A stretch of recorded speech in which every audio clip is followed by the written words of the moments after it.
Good evening, ladies and gentlemen. Welcome to Atlantic Bushcraft Adventures. Tonight we are on episode 272, I think.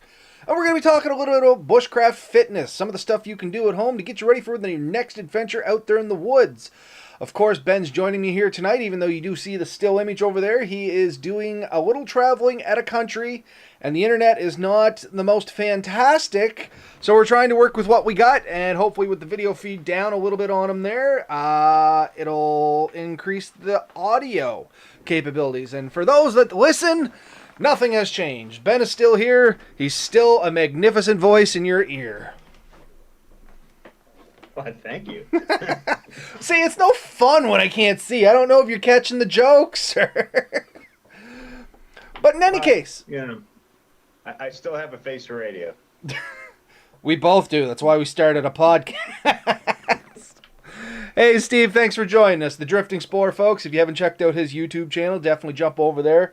Type in The Drifting Spore. He's constantly posting up content there about mushrooms, fungus, and just some, I think they're called shorts or reels. I don't know what they are anymore. But anyway, short videos. It's real interesting. So yeah, tonight, Ben, talking a little bit about bushcraft fitness. And yes, we have talked about this a little bit in the past before, but it's that time of year when a lot of people are getting ready to head out on their adventures. And actually, this is kind of where I came up with the topic. Myself, I was out for a little adventure and realized that perhaps the winter has crept up on me a little bit, and I am not in as good a shape as I was come the fall. The snow moved in, I packed on a little fluff myself, and my endurance maybe not exactly where it was prior. What about yourself, Ben? I know you've been out for a couple rounds already this year. Yeah, and I don't think anyone looks at us and says, "Oh, there's a couple of fitness gurus to look to." I hope not, because otherwise they're looking at the wrong thing. They should get their cataracts fixed Yeah, soon. most definitely. Yeah, but I think there's definitely a few things we can talk about that definitely help it. And one of the things is, yes, if you haven't been getting out, it's especially as the years creep on, you don't recover quite as quick. So you definitely need to make sure you maintain what you have. I think one of the ones I've tried a few times and I think really helps, especially if you're planning like a backpacking trip, is to load up your backpack either with the actual gear, which is honestly the better option. But if you don't want to do that, even with a reasonable facsimile of weight of what you expect to take, and just do walks around your own neighborhood or around close by trails to get used to carrying that kind of load. And the other thing is, if you're expecting to do anything to do with elevation, even if you have a set of stairs at home, practice climbing those stairs with the pack on, because you're going to see that does add to the difficulty and get you prepped for that kind of climb that's coming. And, No, absolutely. Really, and I think that's kind of where I'm at. I need to get out and walk a little more and get back to trudging around in the woods. And that's exactly what I'm planning to do. I'm going to load up my gear bag and I'm just going to go for a walk around the woods. Or not around the woods, around the neighborhood before I head back out into the woods. Like, I wasn't in terrible shape, but I was in much rougher shape than I should have been. And I think just getting out there and getting the muscles working again. I noticed my legs were a little stiffer than normal. And once again, a little older now. Been away from it a little while, and there's lots of stuff we can do. And like I said, going for a good walk, absolutely. Another one that I want to talk about that probably a lot of people don't think about, and I can probably hear the eye roll as soon as I say this, is yoga, believe it or not. And not so much for the cardio on the yoga, though I'm sure you can get some sort of yoga that's going to be cardio-based, but for the balance and the flexibility. Because a lot of the injuries that happen while you're out in the woods, and I'm sure you have a couple stories on this too, Ben, they're generally like rolled ankles, or you strain something, or you pull something. You do get the injuries where you potentially cut yourself and things like that, and that's a whole other thing. But physical injuries, where you are the mechanism of injury, generally it's a rolled ankle, something like that. So if you can get yourself a little bit more flexible, get your balance a little better, get a little more grounded, it's going to help you overall, and they tell me it's great exercise. And this is what was suggested to me, was yoga. And looking into it it seems pretty good. Melissa, My wife, she's done yoga lots of times. Used to go to beach yoga. It's probably going to be starting back up here very shortly. And I'm debating joining her, but maybe I'll just do it at home.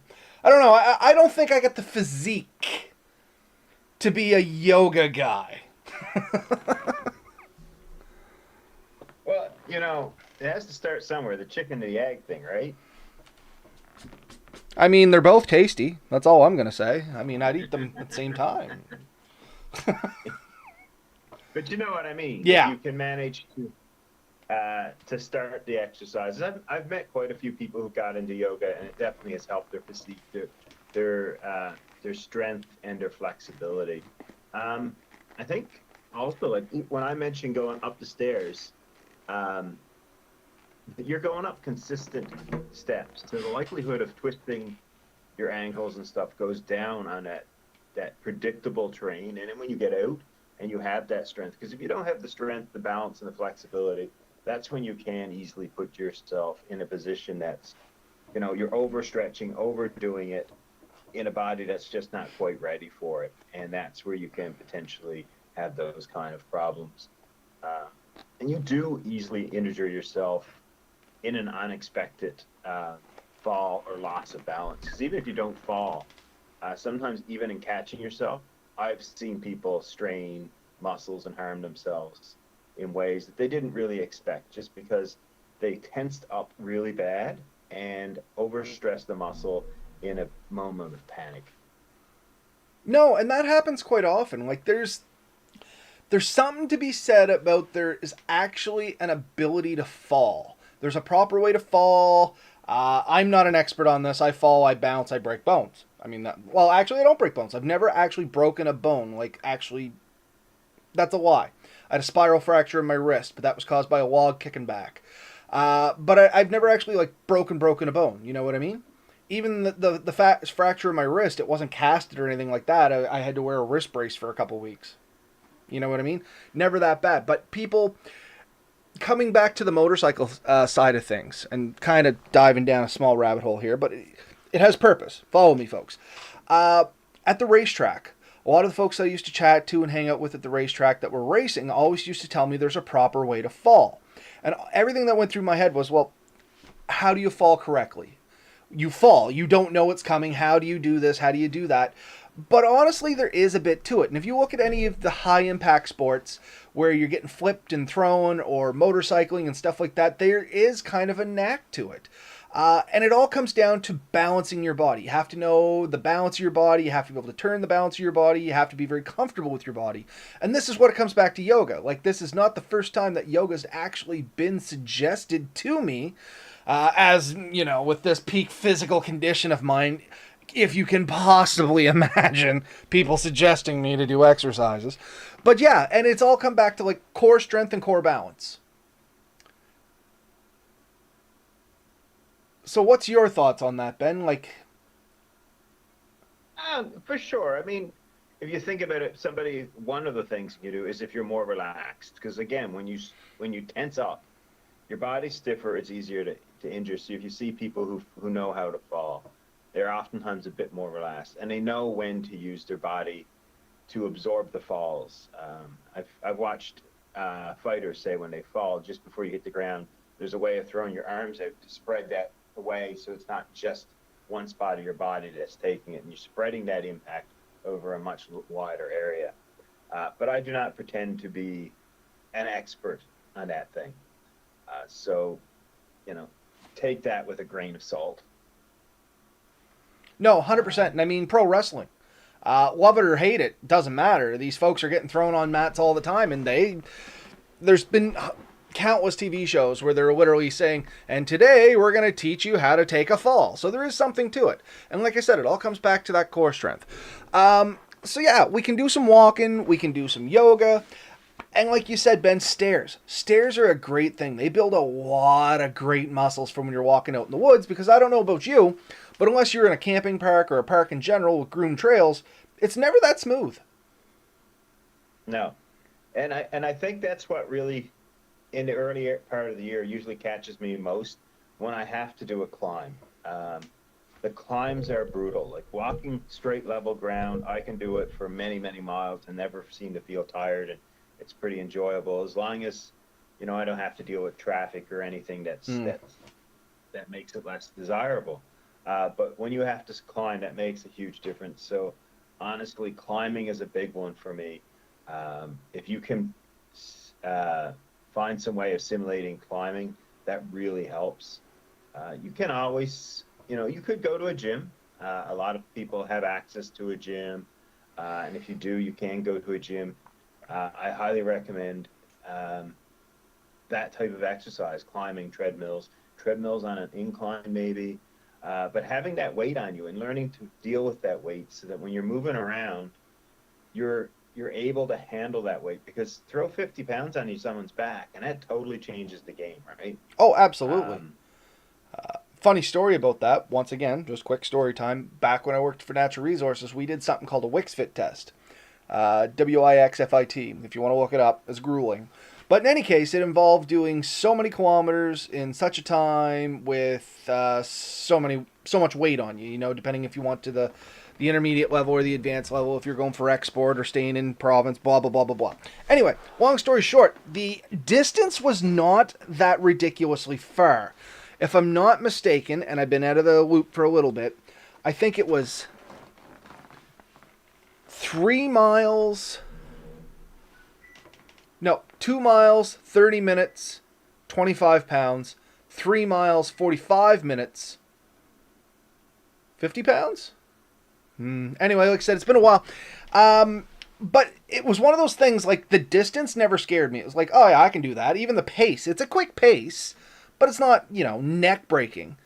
But now even throwing 25 pounds on that, and we used to do this test on a flat track. The medium level test, I mean, like the lighter one, the 25 pounds, 2 miles, 30 minutes. That was done literally in an indoor walking track, and you would be surprised at the amount of people that I've been out in the woods with, and yeah, I'd be like, sure, they can do it, no problem. I've seen those people walk through the woods and never break a sweat. You throw some weight on them, completely different story. It changes the dynamics of how your body works. And I mean, I know this sounds like, eye rolling. Oh, of course it is, Robert. But you don't think about it in the moment. I didn't think about it in the moment. I thought, oh yeah, I can walk that, no problem. 25 pounds? That's easy. That's lightweight, no problem. And I can tell you at the end of it, I felt it. I felt it hard. yeah, yeah. Yeah, it makes a huge difference. Weight, elevation. That's another thing to keep in mind. It wasn't such a big problem when I was on the East Coast, but here you can change elevation pretty quickly, and that does change your, you know, I don't know if the air is thinner sometimes. Those elevation changes can make a difference. Um, the other thing I would suggest, I'm just kind of thinking too, is make sure you're wearing, because this can make a huge difference on your endurance. Make sure you're wearing clothing that is easy to move in. And my example of that is tight jeans. Every time you take a step, it adds resistance, for example. If Yeah. you have something that doesn't move easily, then those steps over time, maybe it's 10% or 5% harder. And maybe for short distances and just around the house, you don't even care. It's negligible. But when you're hiking a ways, and then imagine that same piece of clothing gets damp, and now that's double the resistance. That'll squeeze your energy out. So that's another thing to keep in mind. So when you're in the woods, try to minimize the effort it takes to do stuff. And when you're preparing for it, it's okay to add these resistances. You can add weights to your wrists and your ankles. You can do things to build up that endurance so that when you're out there, it feels like it's less, not more. Mm-hmm. Um, and I think, and I'm guilty of this, having an exercise routine in general can maintain your base area, and so you don't have to worry about falling back behind. So And that's just it. I think get it that's the regularly. overall point that I was going to make on this, and seeing you already brought it up, is get into a routine. Exactly like you said, Ben. Sorry, go ahead. No, it, right? Like get into that try to make sure that even though the weather is crappy, you get out and that 20-minute, hour-long walk, whatever it is you choose that work for you. And if any other exercises, be them push-ups, sit-ups, rowing machines, whatever you can get that sort of does it for you, get out there and do that. Find some activity that keeps you busy. The caveat I'm going to throw out there, and this is sort of my opinion, and highly in my opinion, is trying to keep it to activities that are less likely to injure you. Yeah. Bicycling. So That's something I'm going to... What do you mean by that? Oh, go ahead. What do you mean by that? Oh, I play hockey, I play soccer, I play football. Well, these are high-impact sports in the end, and oftentimes end up with like decent recovery times if something goes wrong. I'm not saying these are bad sports, but I do know that they have their risks later on should something go wrong. And if you do end up with a twisted ankle or a bummed knee, you can end up in worse condition than you were when you started. And once you've built up a decent strength and endurance, then you're a bit more able to handle these things. But if you're feeling out of shape, don't rush into a high-impact, high-risk sport until you feel that you're in a position to handle that kind of activity. Something else that I've often heard is see a doctor before you start any exercise regimen and see if there's anything he would like to suggest you do to improve yourself. Yeah, I think the official wording on that is you should see a doctor before you change any drastic changes to your fitness level in general. If you're going to start a new workout routine, if you're going to stop doing a workout routine, if you're changing your workout routine, if it's drastically changing the amount of physical activity that you are normally used to, it's worth checking in with a physician. They're going to know what's going on. They may offer you some guidance. They may give you some suggestions on things that you could do better to improve based on your body type. It's not going to be all bad news from there. No, definitely not all bad news. But yeah, the other thing is, if you're feeling that way, take a look too at your diet. A poor diet will lead to less energy and strength, and maybe even a less will to try. So if you can find those foods that really help you, energize you, and get you out there, definitely pay attention to those. But I think this is overall just good health advice. Yeah, and that's kind of it. It's just a reminder for folks to get out there.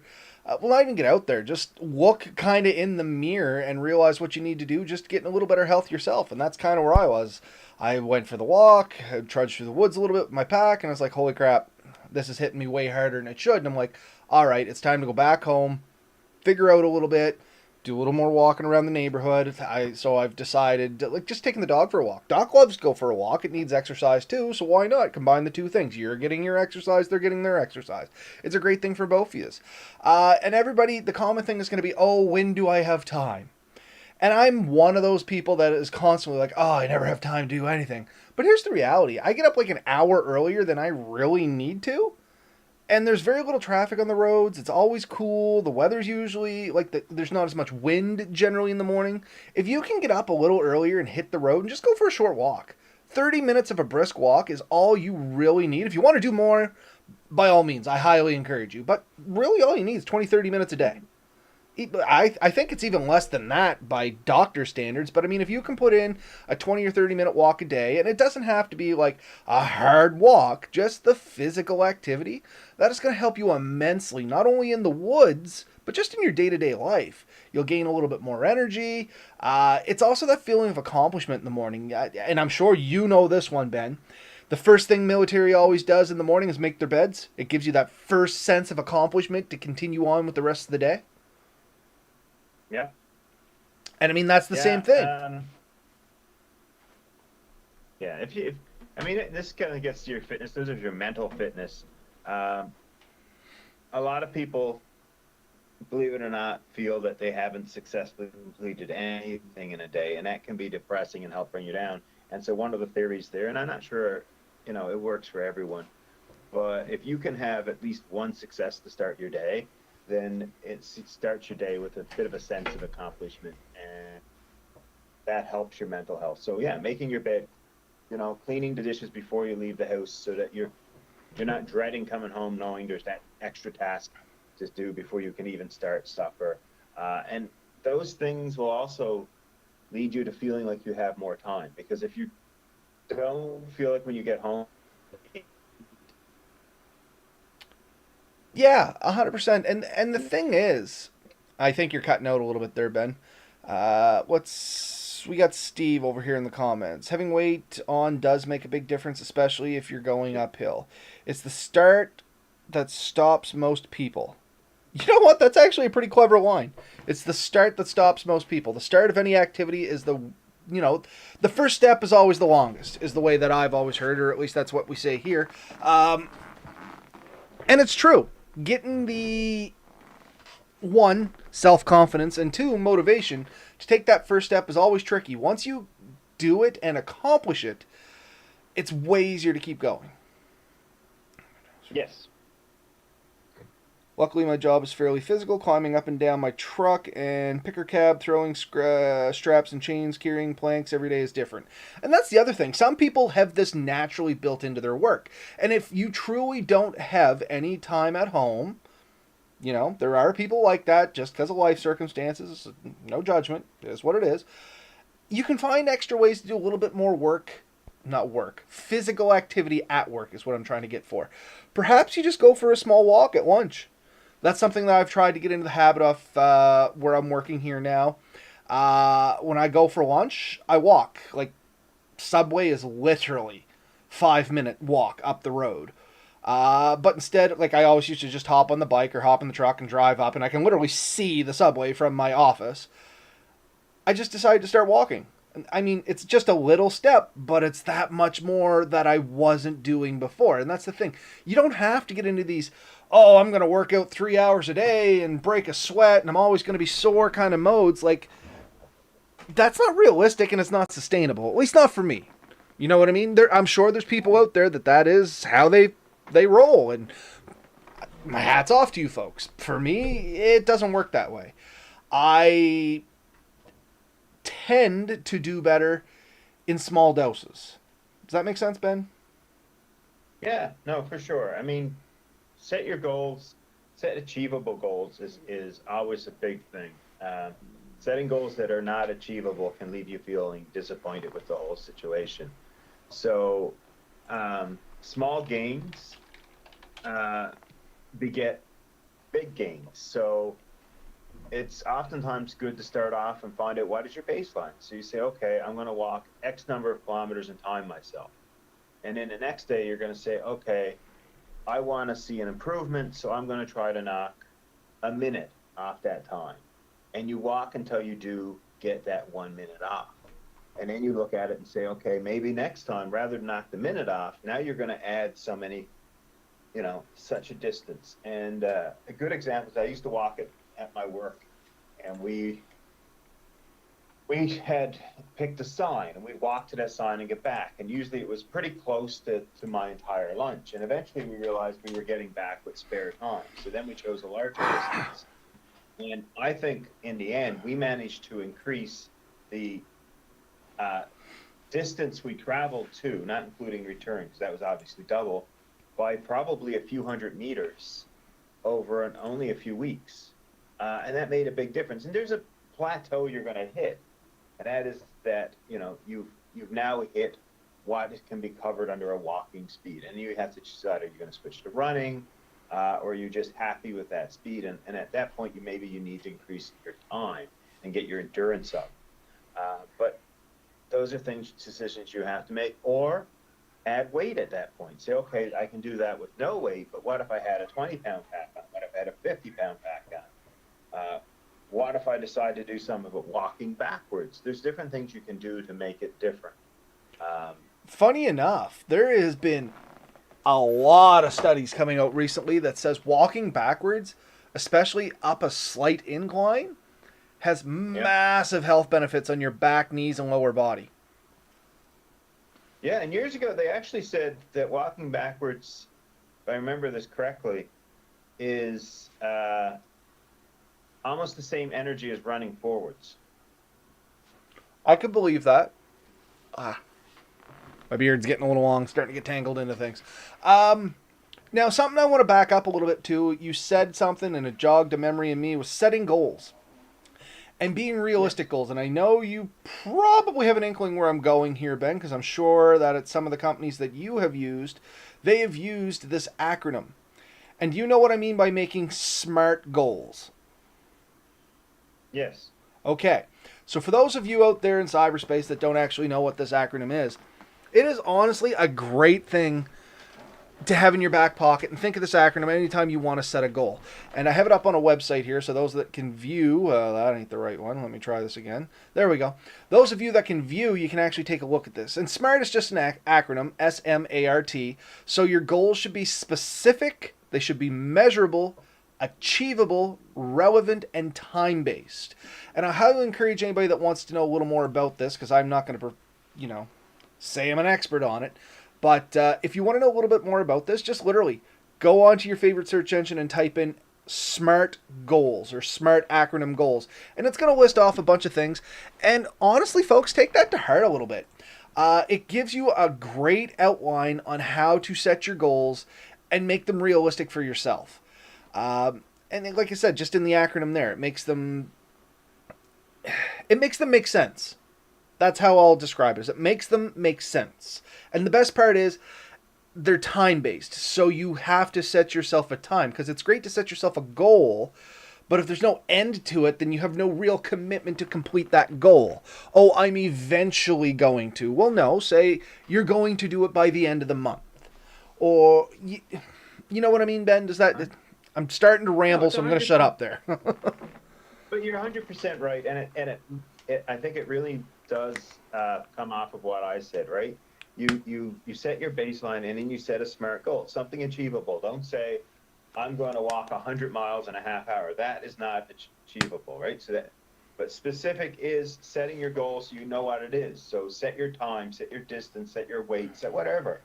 You know, if you work in a building, I've seen a lot of people do this. If you work in a building that has multiple floors, oftentimes there's stairs and an elevator. Start taking those stairs. If you have a break, try to do the stairs 3, 4 times in that break period.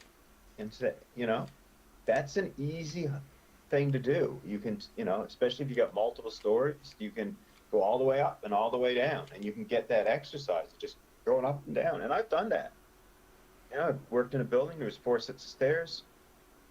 One end was rarely even visited, so it was somewhere you could easily go, and you can go up and down, up and down. Nobody even noticed you, because a lot of people are embarrassed to work out. You don't want people seeing you, because they'll might judge you or think something funny about you. So if that's the case, choose a place where nobody's really going to notice, and catch up on that. And that is Um, kind of the worst thing about people getting into physical activity, is the stigma that comes around with it. This is why a lot of people don't go to gyms. They're embarrassed. They don't want people to look at them and make judgments. And honestly, to those folks, I can say I completely understand, but realize you're going there to make yourself better. So it's the first step in a long road. Much like yeah, Steve said over here, the start is what stops most people. 100%. It definitely is. I highly agree with him, because I think a lot of people, the second they even start thinking about it, they're like, "Oh, I can't do that." If you watch a lot of people, they're self-defeated long before they start. Um, And that's kind of becoming more and more common with the new generations. There's a lot of anxiety in society in general nowadays as to, I don't know if it wasn't there or if it was more hidden. I'm not really sure. But when you and I were kids, we're talking, like back in the 90s, 80s kind of deal. I don't remember there being so much animosity or anxiety about everything in the world. Maybe I was naive. Maybe I didn't notice it. I was secluded, I'm not going to lie. But I find that it is a lot more prominent nowadays, and it does cause people a lot of problems. yeah, I mean it's definitely, especially, yeah, if you follow certain things, you'll see it. But people, you know, people have gone places, and people have pointed it out. And it's like someone said, no one should judge somebody who's trying to better themselves. And I truly agree with that. but that doesn't mean you're not going to feel um, the, somebody well, or that the goal is beyond, so they keep it to themselves. The other thing that really does help, especially if you have somebody to do it with, is share that goal with somebody else. So it's not just something that's with you, and hopefully you can find somebody who will do it with you. And if that's the case, it's always easier. It truly is. I've tried it. If you have somebody who's willing to do these goals with you, it's more achievable than if you have to do it yourself. Um, and find somebody who's going to stick with it, because if they're not, that's going to be the person who's convincing you to cheat because they want to cheat. Uh, Steve actually had a real good comment here. He said, "You have to defeat your mind. When I have self doubt, I immediately contradict it and say, I'm just going to go for it and follow with that action. Your mind will stop doubting after a bit." And you know what? Not quite as specific as that, but I'm very much a do first, think later kind of person. Which is kind of crappy because Ben and I talk about it all the time. We are way more likely when we're in the presence of somebody else that's very like minded like that to push our. I'm just going to say push ourselves beyond where we probably should. So careful of that as well. But yeah, a lot of times just go for it. Like, here's my big thing on embarrassment and anxiety. And once again, words are easy. I know actions are way harder. But for what it's worth, there's not much you can do today that people are going to remember a year from now prominently. You know what I mean? If you ask them, oh yeah, do you remember when I? They're like, oh yeah, I kind of remember that. But here's the reality. What happens today, 365 days from today, nobody really remembers or cares. But a year from today, if you keep on to an idea that you want to go down a path of, such as fitness, you can be drastically transformed in 365 days.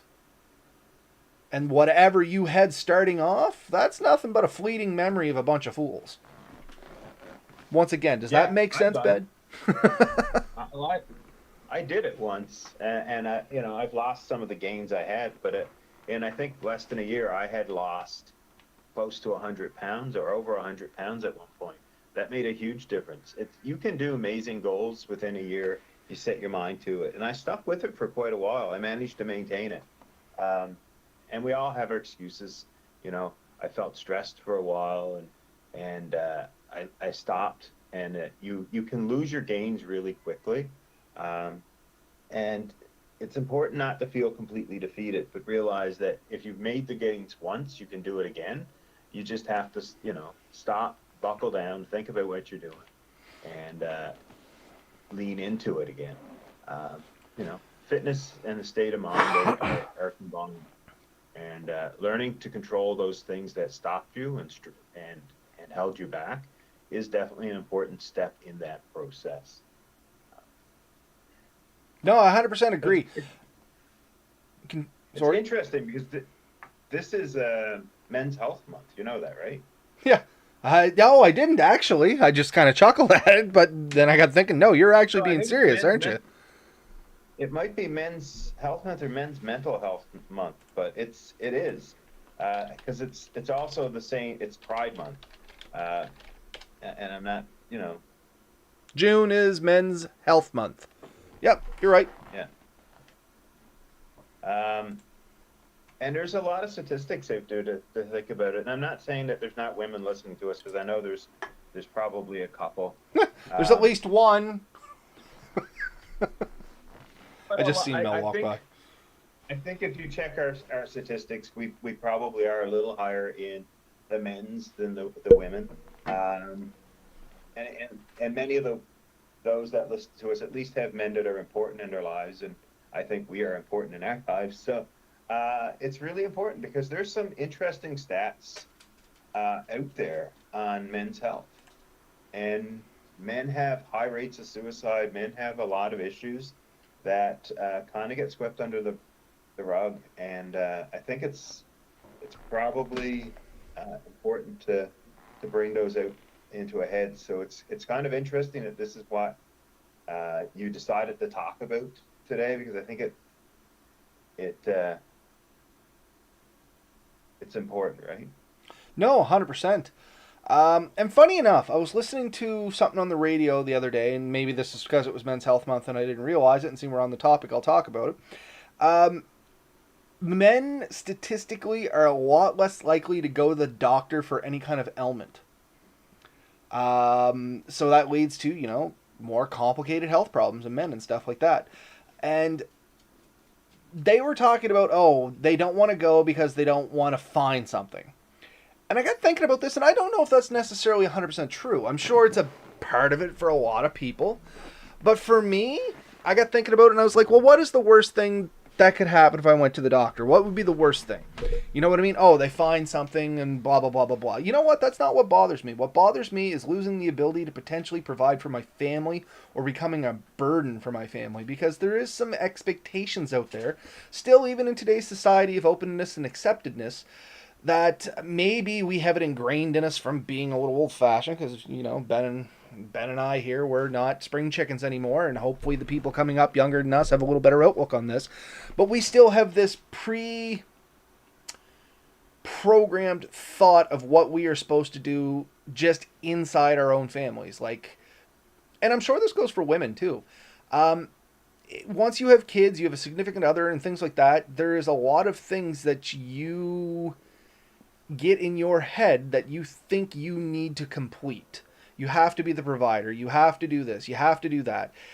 And the reality is, you may want to, but getting in good health, getting yourself checked out and stuff like that, all that's going to do is hopefully extend the time that you can actually do all the things you think you're supposed to. And I'm trying to say this as politically as I can. Is it coming Well, off okay, Ben? I think so. I came across this here. It's a set of statistics. This might add or subtract. I don't know. 77% of men polled have suffered with symptoms of common mental health conditions such as anxiety, stress, or depression. 40% of men have never spoken to anyone about their mental health.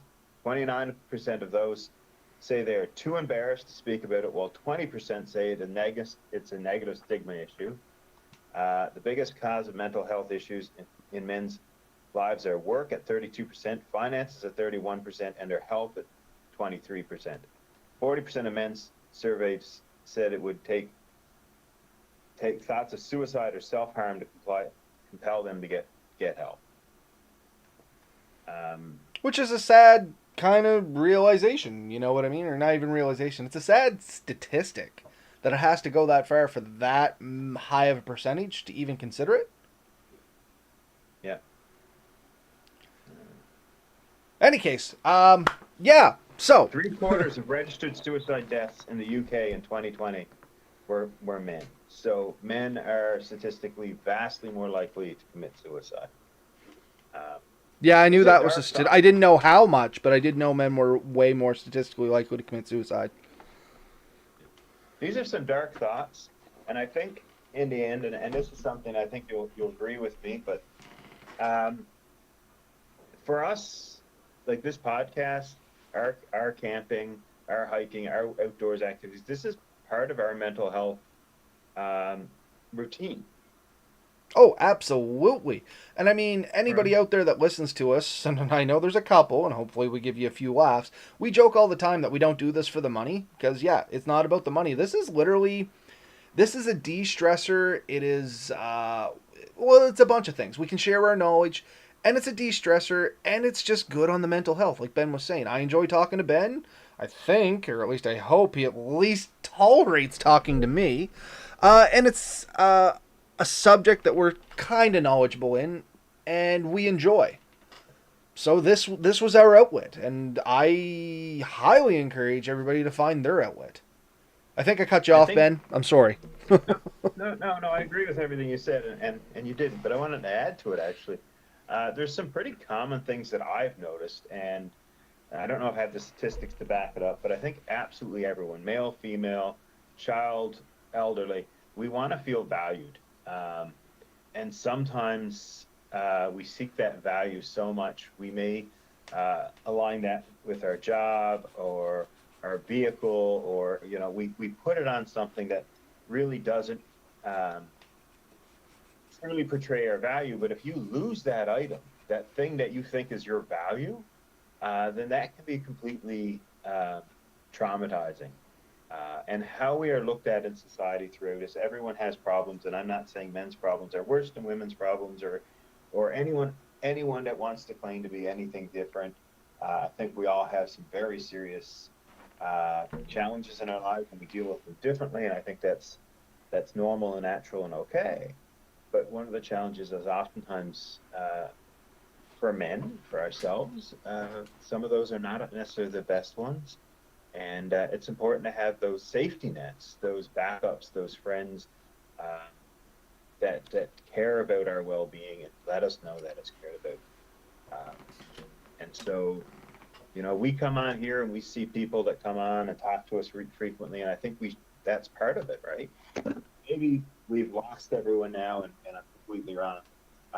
But if we haven't, then I hope they agree with us that getting out there, taking care of our physical selves, having an activity or a hobby is great, and it helps with these things. And so it's like we always do, encouraging people to get out there and do those things, and to do them safely.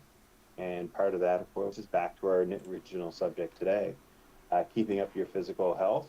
But I think that's much easier when your mental health is taken care of too. So keep an eye on that. Make sure that you're really looking at what is truly holding you back and how you can fix that. Yeah, no, 100%. Sorry, I was just updating our description here. We're now mental health. Yeah, we kind of went straight down a mental health thing here too. Honestly, I didn't realize it was Men's Health Month, so I was just throwing that in there too.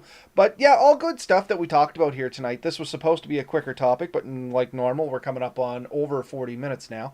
But yeah, once again, the benefits of getting yourself in shape, not only physically but mentally, go further than just the bushcrafting side of stuff. It's going to help you in a lot of your other aspects of life, including just feeling better about yourself. Having extra energy, not feeling as down. I think when we were talking with Steve, the Drifting Spore, on one of the interviews a couple weeks ago now, he was talking about how he started drinking some polyporous and a few other fungal teas, and it really started helping like inflammation and things like that, which led him to being more active and getting out there, and it was like a snowballing effect. But before all of that, he started going out there. And Steve, I hope you're still listening to us there, buddy, and you can weigh in on this too, because I'm trying to kind of taking your story and throwing it back out here, hopefully sending some people to your YouTube channel. But yeah, and that's the thing. It's always the first step. The first step's the heaviest, the longest, the hardest, whatever you want to call it. It's just getting that motivation. That's all this episode was, folks. Yes, I know we've talked about this in the past, and it is probably, rinsing and repeating some stuff there, but it's just hopefully, even if, a handful of people listen to this and go, hey, you know what? There's some good info in there. I am going to do whatever to try and better myself. This whole thing was worth it. Plus, Ben and I got to have some fun, and we get to do a podcast. Okay, yep, Steve's still here. Cool, man. I just didn't want to steal your story and you not be here. Anyway, that's kind of all I have for tonight. Ben, did you have any final thoughts on this? I don't want to ramble too much. No, I think that's good for the night. We're definitely not fitness gurus. We may be a little bit more better for the mental health side of it, but yeah. I think we're just plain crazy and accepted it. Yeah. Know that people, that, we're here, and, we chat with a lot of our listeners and stuff to listen and help and encourage you if you want it. And we thank everyone who listens, because that encourages us to continue and do this. So it's definitely a two-way relationship, I hope. Oh, absolutely. And just to further on Ben's point, if there is anyone out there that doesn't have anyone to talk to, realize you're never alone. That is the beauty of the bushcrafting community. We come from all different walks of life, genders, creeds, nationalities, religions. It's generally a very comforting community. Does that sound right, Ben? Is that the word I'm looking for? Yeah, I think so. So at the very least, anonymously reach out onto a couple message boards and stuff like that and just have a chat. Message us. We're always willing to talk. Red Bear Tactical embrace the crazy, and I think that's exactly what we did. We have embraced the crazy. Steve, you nailed it. The mushroom tea stopped my inflammation, which led me to wanting to get out more, not being sore from everything.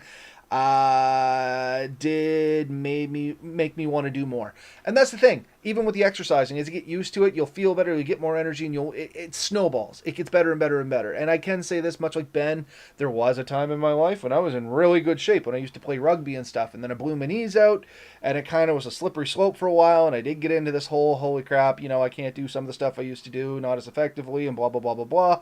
Put quite a bit of weight on, lost a lot of muscle mass. But like Ben said, knowing that I had done it before, I know it's achievable again, even if I have to go about it in a different way. Mm. Yeah, there we go. Okay, Red Bear.